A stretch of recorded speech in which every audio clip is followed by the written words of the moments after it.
Well, good evening, everyone. I'm Russ Rusiger from MTN News. We want to thank you for joining us tonight for Stopping the Flood of Misinformation, a special statewide town hall here on the MTN network that we're presenting as a part of National News Literacy Week.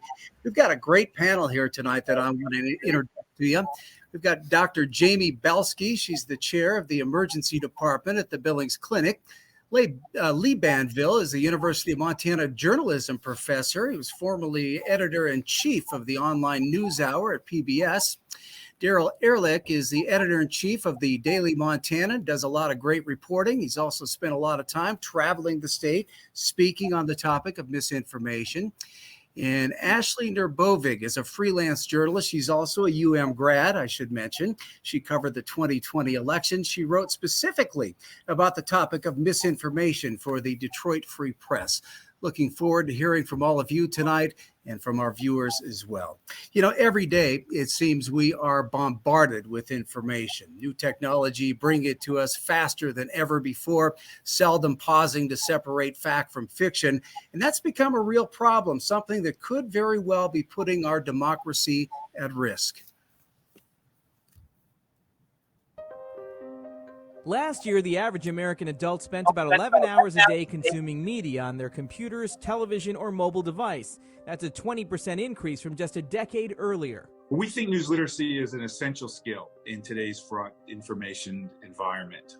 It's really a life skill. Alan Miller is the founder and CEO of the News Literacy Project. He started the nonprofit in 2008 to address concerns about the tsunami of sources of information that vary in credibility and accountability. News literacy is the ability to evaluate all news and information and to discern credible information, to be able to sort fact from fiction. A fact is defined as something known to be true. Opinion is a belief or judgment that rests on grounds insufficient to produce complete certainty. The main difference is that facts can be proven, whereas opinions cannot.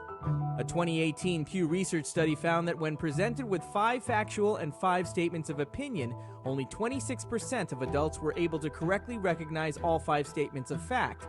Just 35% were able to identify the statements that were opinions correctly. We've got a perfect storm now that has created a situation where misinformation is an existential threat to the health of our democracy. Miller says 1 in 5 newspapers have gone out of business in the last 15 years, while at the same time there's been an explosion of other sources of information. Particularly online and through social media platforms that do not seek to inform in a fact-based, contextual, accountable way, but rather seek to persuade or exploit or misinform. And he says therein lies the importance of news literacy. I'm Usher Qureshi reporting. Prevalence of misinformation, the lasting impacts, how to identify it, and what we can all do to combat it. We'll also discuss the impact of misinformation in regard to COVID-19 and vaccines and the impact that's having on Montana doctors and hospitals. So I want to start out tonight by just asking everyone on the panel, do you think that we're in a crisis right now because of misinformation, and how serious would you say the situation is? Daryl, you want to start out? Well, thanks. That's I'm glad that I got the first one. Absolutely, without a doubt. I think as the video mentioned, we are seeing fewer reliable sources and yet a great explosion of social media. And I think that is diluting good information and good sources. Lee, how about you?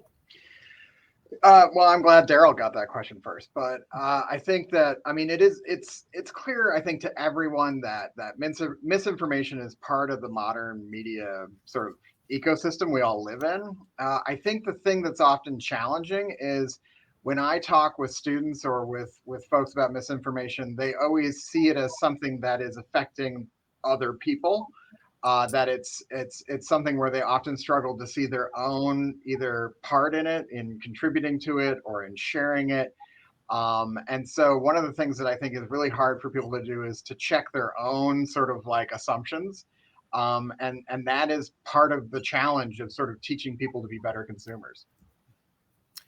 Ashley, you want to weigh in? Yeah, how serious do you think the situation is? Do you think we're in a crisis when it comes to misinformation?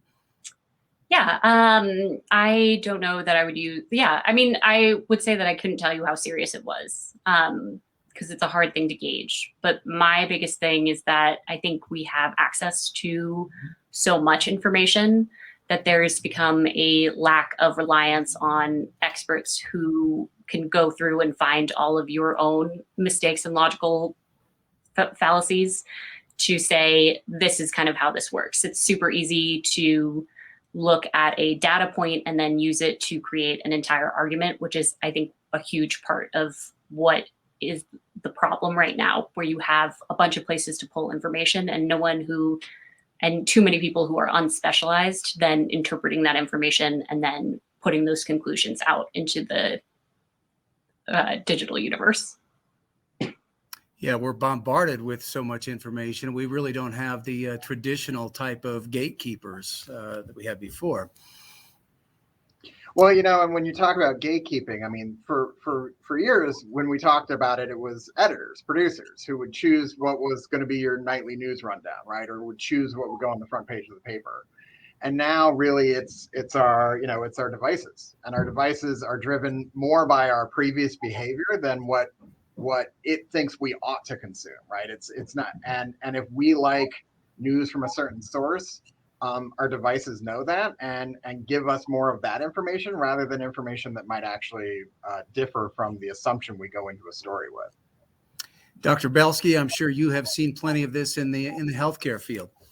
Yes, I have. In the emergency department, we see this every day. We have patients come in and they're asking us, face to face, I hear this thing may help us with COVID. Is COVID even real? I read an article that said this isn't true. And so every day we're seeing this. So when you ask, is there a crisis? I can say 100%. Yes, there actively is. We see it every single day. And we also want to make it clear, we don't think social media is bad by any means. It's just that, every new technology has consequences that are hard to predict when it first comes out. Daryl, you spent a lot of time traveling the state, talking about misinformation. How have you seen the news media world change with the advent of social media? Well, I think it's a mixed blessing. We, most media, and we're the same that we're an online publication, we rely very heavily on Facebook or Twitter or social media apps. And in and of themselves, they're neutral. But I think, as Professor Banville said, they tend to feed us more of what we've already consumed, which can be dangerous. You're seeing people right now. I covered a story today with people talking about refusing to mask, even if they're called to jury duty. And so you're seeing many of these things that these weird political intersections that I don't think we could have fathomed 5, maybe even 10 years ago, where wearing a mask or wearing a mask for jury duty, if a judge had asked you that, seems reasonable. I can remember I've been a cops and courts reporter previously, and there were rules like no flip-flops, no t-shirts in the courtroom. And it seems like almost everything is being politicized or being objected to in one way or another, that really that it seems to be amplified and polarized on social media. Ashley, I know you talked about this a little bit, but the fact that anyone now can publish and it goes out worldwide, it's not necessarily verified or credible. Talk a little bit about the challenges that is presenting nowadays for journalists. Lee, you want to weigh in on that? Yeah, I mean, I think the hardest thing is that a lot of the time you're proving a negative, right? So you're saying dead voters did not vote in this election, and it's an incredibly difficult thing to prove because you're not proving something happened, you're proving something didn't happen. And so one of the most classic examples of trying to chase down one of these stories was when a random Twitter user uploaded a database of Michigan voters that he said were dead and had voted in the 2020 election. And my task was to go through it and find out not only, is this claim correct, but then who is spreading this claim, and who is going through this database and doing the 2 steps that you need to do to see if they're still Michigan registered. And, you know, the fun part of the story is calling someone on this list and saying, hi, are you alive? And them saying like, yes, I am. And I voted. And that's great. The tough thing is talking to like the kid from some California college who spent 2 seconds and took all of this information at face value and then said something to the effect of like, yeah, this is legit, and then retweeted it and shared it out. And it's hard to have a conversation with that person being like, I completely see how you did not think that this was going to damage anyone. I also see how you don't want to be talking to a news reporter about this because it exists in your digital life, which is completely separate from your day-to-day life. And so you get faced with, and then the challenge of, okay, now we write this story and we put it up and we say, you know, we've done something really difficult and proven a negative. We've proven that at least some of the people on this list voted and are alive. But then the meta perception of journalists as being anti whatever you are, and any information that's going to pop your bubble being something you don't want to take in, then I think internally as a journalist, you also question yourself because you are trying to do the thing that these people don't, that normal everyday people don't have time to do, which is investigate what's going on in the world around them and present that in information that's easy to take in, and then give them the tools that they need to do to take other action in their life if they see fit. We're starting to get some comments from some of our viewers. Robin in Bozeman is asking, who decides what is disinformation? Anyone want to weigh in on that? Well, I think oftentimes the problem is disinformation is anything that isn't what you agree with. And that is, you know, there are, I mean, you don't want to go, of course, I'm the professor, so I'm going to start to say things professorial, but like there are like psychological elements of our personality that like want to reject information that challenges our worldview. It's called cognitive dissonance. Mm-hmm. It's bad because what it means is that essentially we reject information that doesn't confirm what we already think. And what some of the research has pointed to is that actually the smarter we are, the worse we are at this, right? The more convinced we are we're correct, the less doubt we have. And so I think, you know, one of the big challenges is there is no official policeman of information. And in America, you know, the First Amendment tells us that we're never going to have an official police of information. And so we really do you have to be your own sort of fact checker. And to Ashley's point, I mean, there's another concept called the BS asymmetry principle, which is that it is so much easier to make misinformation than to fix it, because fixing it is exhausting. And you have to not only report on what was wrong, but you also have to find out what is right, and you have to find out how they got the wrong information. It's so much more work to counter bad information with good information. And when we have these other issues that really challenge our ability to react to good information, it's, you know, I'm really glad I retired as a journalist because I think that job is very hard these days. I think that also one of the challenges we have in the media is we're a bit driftless, because at one time you could look to what we would call the traditional or the mainstream or legacy media, whether that was television, print, or radio.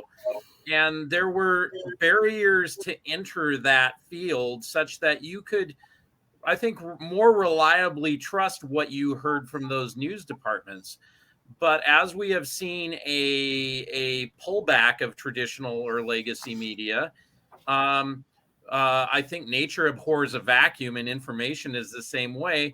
And so we have to really start at a level that we haven't had to deal with in a long time, which is very basic media literacy. And when you start talking to people, when I'm out there and start talking to them about what sources do they trust, how do they know that's a good source, that people start absolutely kind of eyes glaze over when you start talking about civics, or about how do you trust this information versus that information, or this source versus that source. So we have to really kind of roll it back to talking about very basic media literacy. What is journalism? Who are trusted sources? And I don't know how we do that, because that seems a bit school marmish to a lot of people, to go back and kind of brush up on civics and ask, how do you know? And then you've also had the rise or the advent of someone like a citizen blogger, or you sometimes hear citizen journalists. And I think that there's really, really good things that can happen by people reporting what they saw or heard.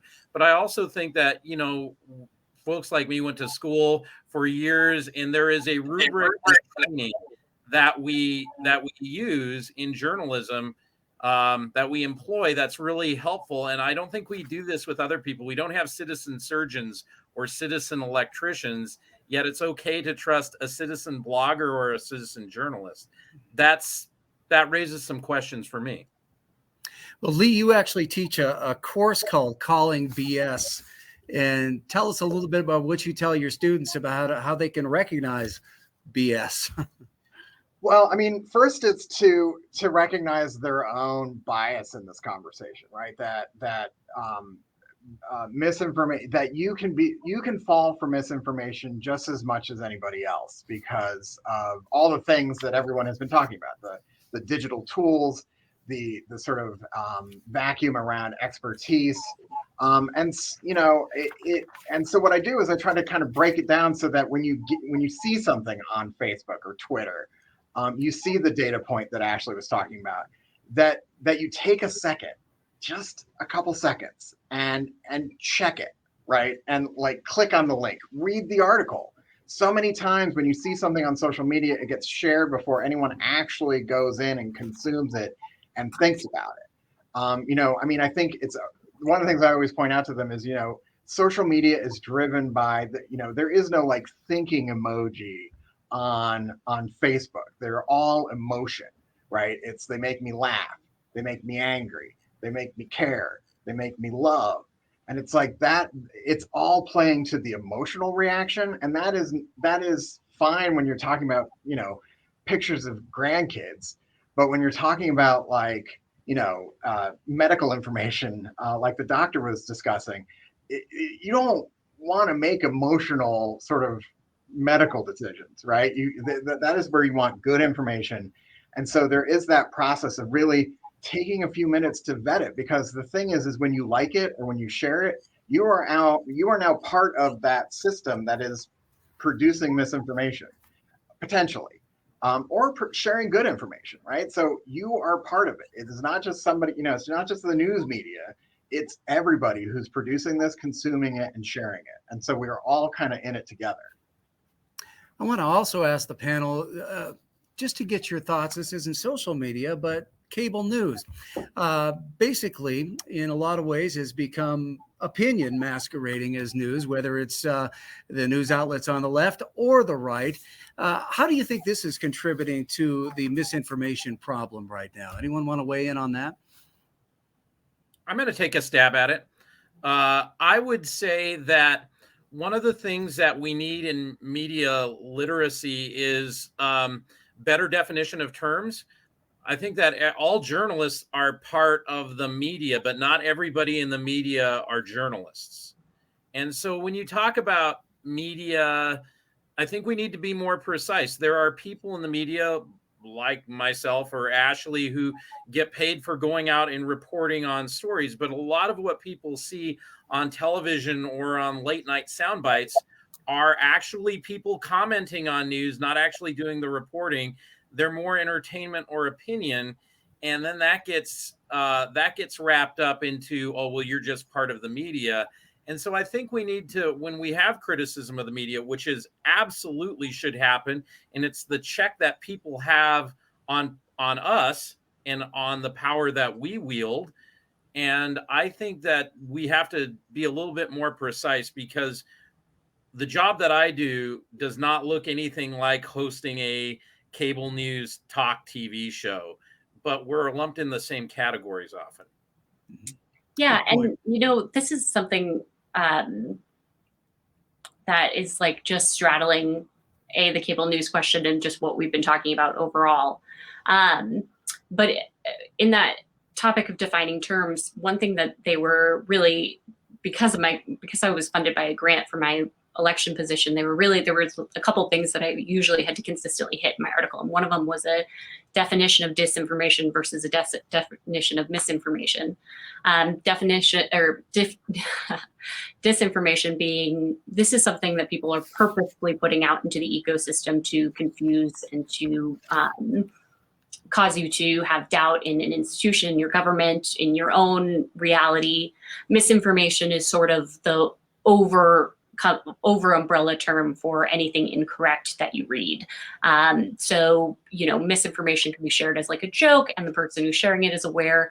And so I think when you start thinking about cable news, you start to see how those definitions differ, where if you are on cable news, and you're putting out an opinion that even though it's an opinion show, is wrong, that becomes a different conversation of like, what is this person trying to influence, and kind of what are their values, and what can we see, and how are they connected into this broader world that I'm living in?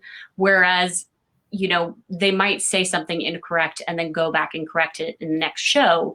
I think that there's a really a strong point that I have here beyond just like, that's a really important way to kind of frame as we have this conversation, that there are people who are intentionally spreading this information, and there are people who are just out there living their lives. And I think it becomes much clearer to see who those people are when they start getting paid to do the work that they're doing. Okay, well, we want to show you another video right now. Of course, the COVID-19 pandemic has really put misinformation in the spotlight. And Andrea Lutz visited the Billings Clinic, which has seen the impacts of that firsthand. And sometimes it's hard to know what is right and what is wrong. Well, misinformation seems to be completely prevalent now in the COVID-19 pandemic. And our local doctors find themselves fighting an uphill battle, trying to push scientific-based information to their patients while also looking out for their lives. Inside the halls of the Billings Clinic Emergency Department, Dr. Jamie Belsky sees and hears it all. I had someone come in the other day and they said, I still don't think COVID-19 is real. And I said, really? We've got 30 people in the hospital right now with COVID-19. As she works to keep people flowing into the ER alive due to COVID, she's also battling misinformation. There are going to be some people that are going to make up their own minds about how they want to do things and aren't going to listen to evidence because they've already got preconceived notions. So she continues to try and turn her patients back to facts and science. And the best place to remedy that is to really go on the sites that we know are scientific. Go to the ones that we know are evidence-based. So the CDC, the Center for Disease Control, the World Health Organization, those are people who are scientists. They've gone to years of school. Don't go with Susie Cousin's sister who said that this worked on her friend. Go with the people that actually are doing science properly, that use the right method, and so you can know that you're getting the correct information. Plus, rumors and conspiracy theories about COVID-19 and the pandemic can create serious and even deadly situations. What I do is if I see a news story, I'm like, ooh, that sounds kind of different. I'm not sure if I believe that. I'll go to a reputable source and back it up and look it up. And there's other ways you can do this on social media, right? You can have your news app go to just reputable news sources and have those come up. Belsky says social media is a hurdle and again pushes her patients to check their sources with websites she, as a skilled and educated physician, would use herself. Go to the sites where it's actually evidence-based. Go to the sites that are actually scientific, so when you do your research, you're doing it the right way. In Billings, Andrea Lutz, MTN News. Well, Dr. Belsky, Susie's cousin's sister, presenting all kinds of problems, huh? Yeah, she is. We hear very many different theories from people saying, oh, I heard for COVID you should drink warm milk and that's going to make you better. And I said, actually, that creates more congestion and can actually make you feel worse. The biggest disinformation we're seeing right now is people aren't sure what's going on. And there's a lot of different articles that are out there. And the thing to remember is just because you see one article doesn't make it correct. How you can look at things and how you can define disinformation is that article picked up by someone else and studied. So we have the vaccines, for instance. So a vaccine came out, we're going to study that rigorously, but it's not going to be done in just a single study in a single country. We're going to take this to Australia. We're going to take it to England. We're going to take it to New Zealand. We're going to test this on multiple people And if we get the same reproducible results every time, that's how you know that's true information and that is a fact. And that's what I see a lot with my patients is they're not sure if what they heard on a single news station or read in a single article is correct. So I encourage them, go to multiple sources. Don't just use one outlet. You've got TV, you've got internet, you still have hand delivered papers. Go to multiple sources. The biggest thing I hear right now is we don't think COVID is real and we don't think vaccines work. And I just want to say that that is a fact. Vaccines do work. Vaccines are safe. The best way I've heard to try to explain this to people is to look at vaccines like your own personal army. So your immune system is your army and it wants to fight the virus of COVID. So if you don't have a vaccine, technically your immune system sort of knows what to do. It's kind of like going to boot camp. It says, yes, I know I'm supposed to fight a virus. I know the theory.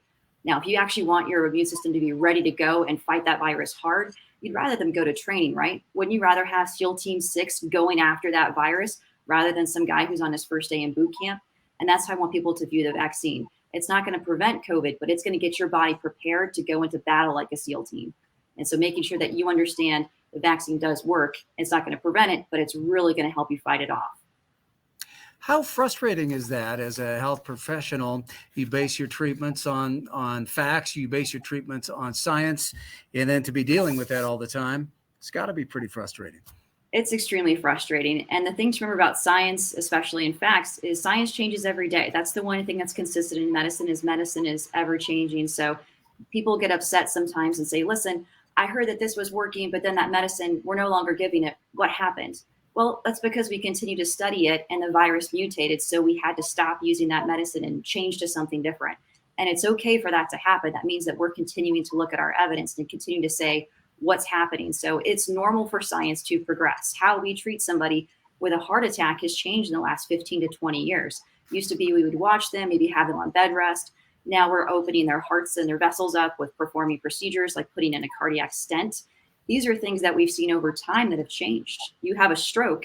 Used to be we would just say, we hope you get better. Now we're actually giving clot busting medications. Now we're even getting more advanced here and we're actually going in with wires and taking the clot physically out and helping to save lives and to improve people. So if you say, hey, medicine's changing all the time, that's great. That means we're constantly examining the evidence and updating our policies. So that gives me a lot of hope and outlook for the future.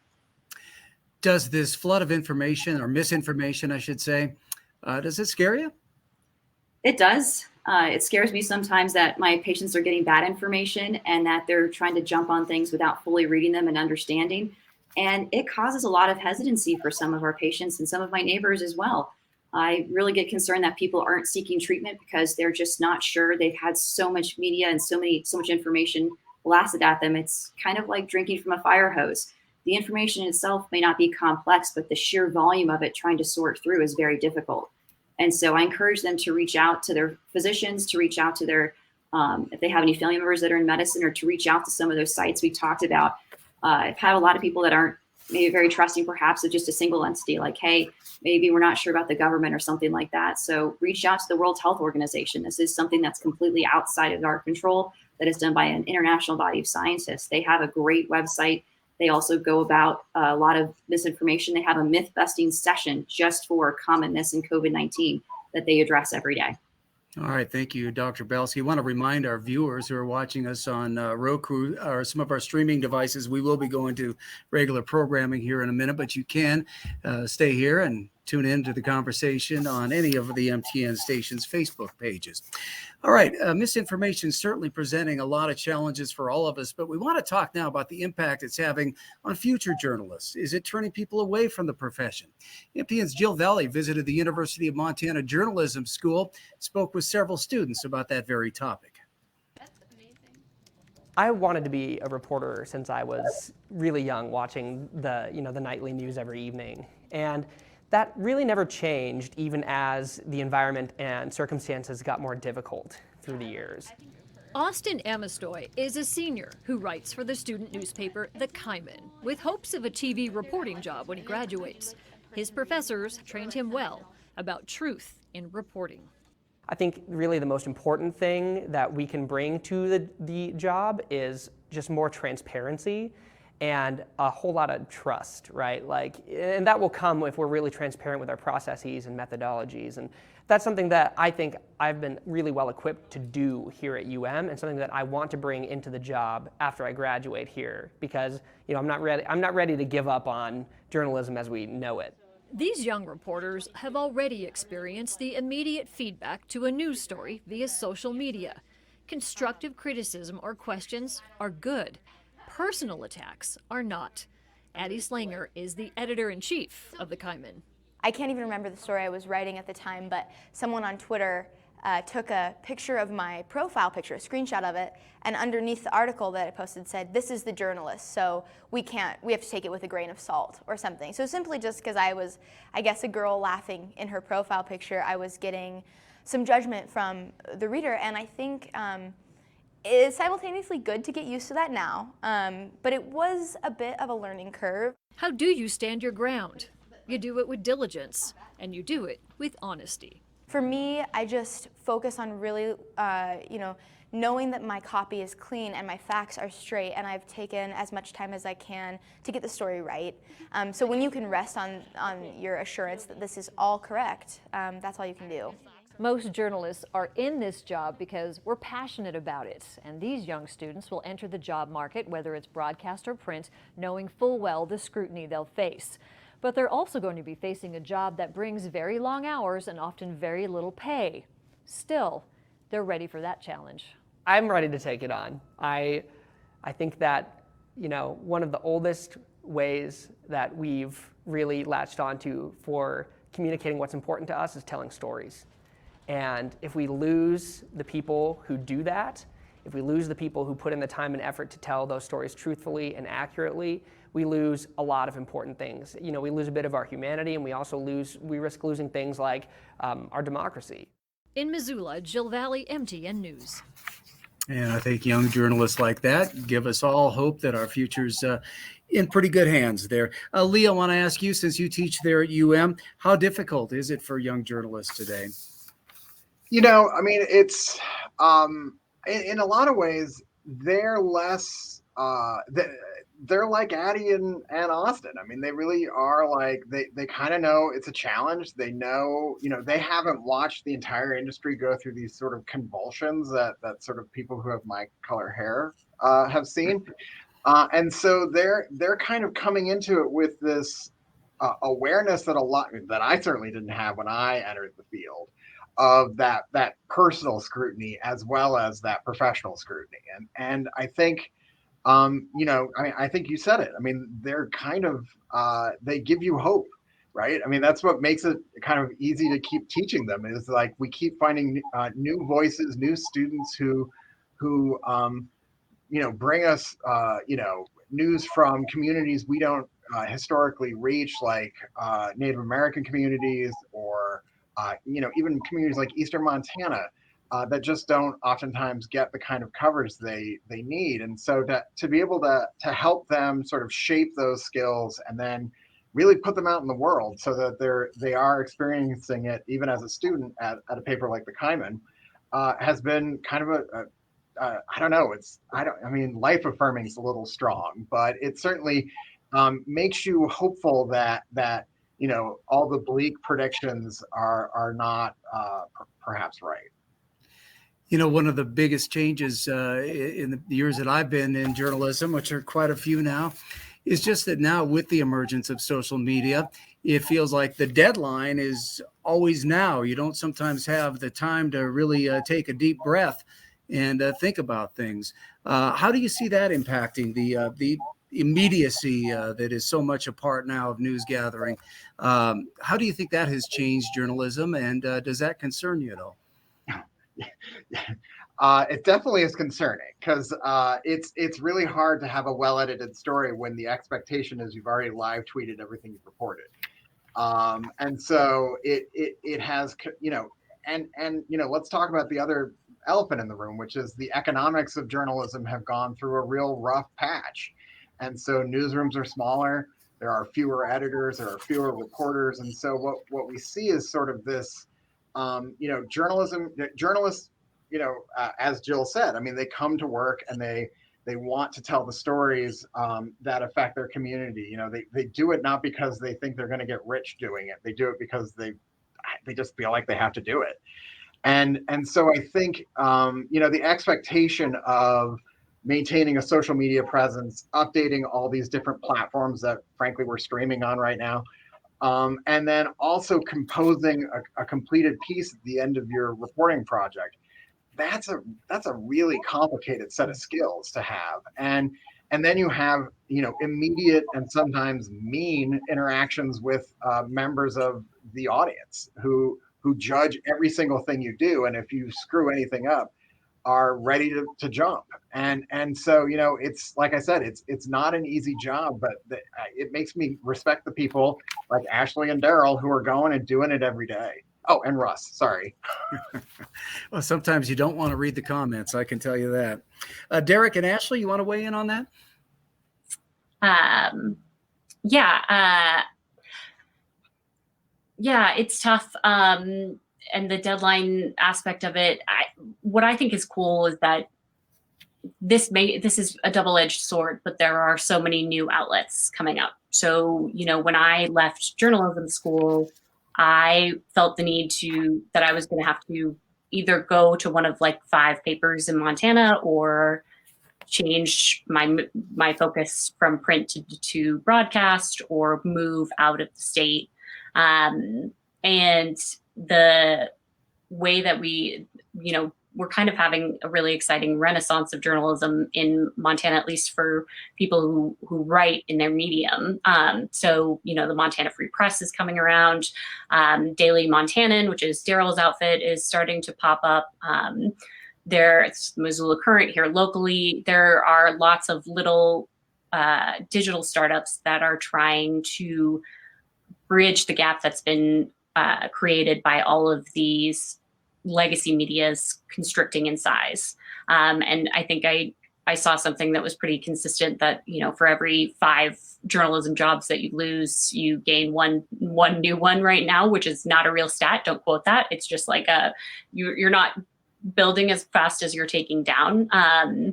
But that's really, I think, something that's exciting. And then on the deadline side, one thing that I think the Montana Free Press and the Daily Montana have both done really well is that they've shifted to thinking differently about producing news. And I think that there are those people who are doing what you do, Russ, which is, bring the news every single day quickly, just giving people an idea of what's going on around them. And then there are these other outlets that are saying, kind of pushing that idea of being first to, well, no, like this is going to live for a lot longer on the internet. We're going to make it something really quality. And we're going to try to build that trust back that's been lost as, smaller and smaller newsrooms have been able to cover less and less geographically. So, I think that that's a really exciting thing, and especially exciting for Montana, which has been kind of becoming a news desert for so long in some areas. Derek, how about you? Well, I think I think that it is exciting, as Ashley put, and thank you for those those shameless plugs. I do appreciate it. But I think that while, for example, the Daily Montanan or the Free Press have more of a statewide coverage, I think that also calls attention to, we need good local journalism on all levels, both at the local and state and then national levels. I think it's just absolutely imperative. But I think what we teach and what I've been blessed to teach when I've been in the classroom is the urge to get it first can't be the first instinct. It's got to be to get it right. And I think that we've seen the damage done by, again, a tweet that gets out there, correcting that or debunking it is, like Lee said, so much harder than just getting it right in the first place. And so I'm really excited to see kind of some new models emerging. And I think what we don't know is how sustainable will that be? Because when you look at different media around even the state of Montana, you go to most local, a town of any size, and the local newspaper is one of the oldest businesses in town. And when those start drying up or creating the news deserts, what I worry about is you're not just losing the jobs and you're not just losing a paper, but you're losing institutional knowledge in people who have been covering politics, government, local business for sometimes a century or more. And as much as I'm really excited about starting the Daily Montanan or seeing the free press prosper, I'm also worried about what happens when you lose those things in the community, because the Daily Montanan probably isn't going to be, and nor does it want to be, every single location's local news source covering every single school board, every single city council. So I think that it has to be complementary.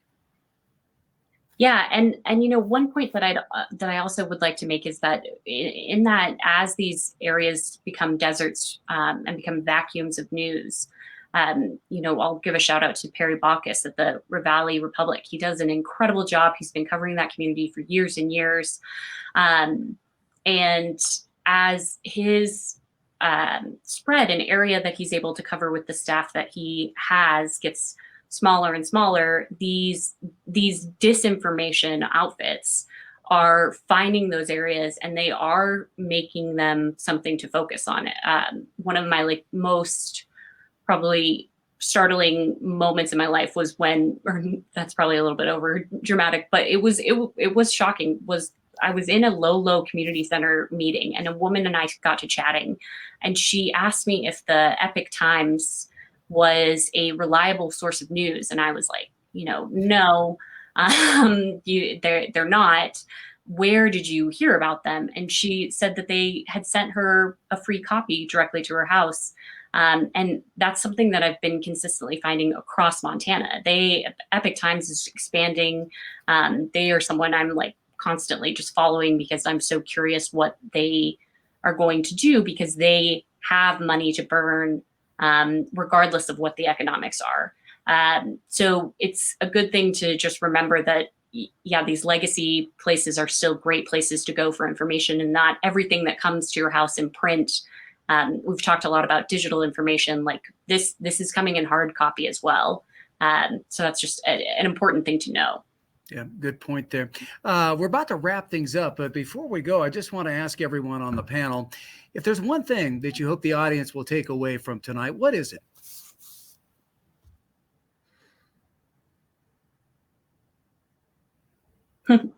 I think there are really smart people who are working on this. And that's the thing I'm always most excited about, is when I get to talk to experts who have lived on the internet longer than I have, and who have, I made a comment to one of these people. He's a University of Michigan professor, and I said something like, I assume, as someone who's been on the internet long enough, assume that things are bad and that I'm going to interact with bad people and bad information. And he was like, don't do that. Don't assume that's how it's going to be. We're still in the infancy with this technology. And at the same time, another one of these experts said, don't think of it like the printing press, sooner or later you just evolve naturally. We all have to take a lot of steps. There's a lot of work that needs to be done.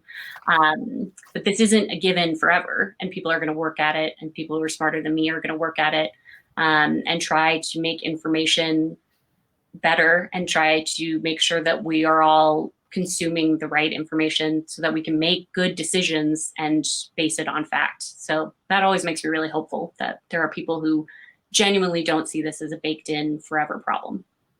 Dr. Belsky, any final thoughts from you? I actually want to kind of go off of what Ashley said as well. I think this should actually make us very hopeful. This is something that we are consumers of and can help to propagate as well. So if you see a story and you say, hey, I'm going to check this out, and you check your sources, you can be the one that helps to elevate that story, that helps to bring it about. Or if you see a story and you check your sources and look at your other forms of media and say, you know what, I don't think the story is correct, then don't retweet that, then don't follow it. This shows us a lot right now that good people like us in very small ways can make a very big difference. Derek? I would say that while journalism has a specific training, that good journalists within their stories always show their work. So when you're reading something, ask, how do I know it? Or how does the author or the reporter know it? Because it should be evident from their citations, who they're quoting, or their basis. And if you can't see that, that's a red flag. So always ask yourself, how do they know? And finally, Lee. I was worried I was going to have some kind of insightful thing to say at the end. Well, I mean, first of all, I mean, what Ashley said is right. This thing is getting information all the time, you know, and never being able to escape it is really like 13 years old. That's when the iPhone came out. And so we are still really early in this conversation. But the one thing that I have sort of started to teach is that you can teach these tools, like the doctor was just saying, you can teach these tools to get you better information, but it's work, right? It's sort of like having a little like daily workout routine for your body. You also need one for your brain that includes going out and finding information from lots of different sources and really, to that point, elevating the good stuff, because you can become a trusted source of information. You're not the reporter, but you are the one who checks before you barf something onto Facebook, and that is a skill, and it's important. And I think it takes a little bit of self-discipline not to just sort of, you know, share that mean and misinformed, you know, meme that about some politician you hate, because you know, the internet's always watching you and sort of building its version of you, and so you can train it to go find good information, or you can sort of wallow in the worst. And I hope people strive to be like, it's my duty as a citizen to work at this and not just let the lowest common denominator be the information flow that people get. That's great advice. I want to thank all our panel for your time tonight. I hope this was enlightening to all of you who tuned in. And I just want to send you to a website where you can gain a lot of information. There are exercises there that you can do, and a lot of tools that can help you navigate the new world of information that we're living in. And that is the News Literacy Project. Their address is newslit.org. And again, I want to thank everyone for joining us tonight, and have a good night. Hey.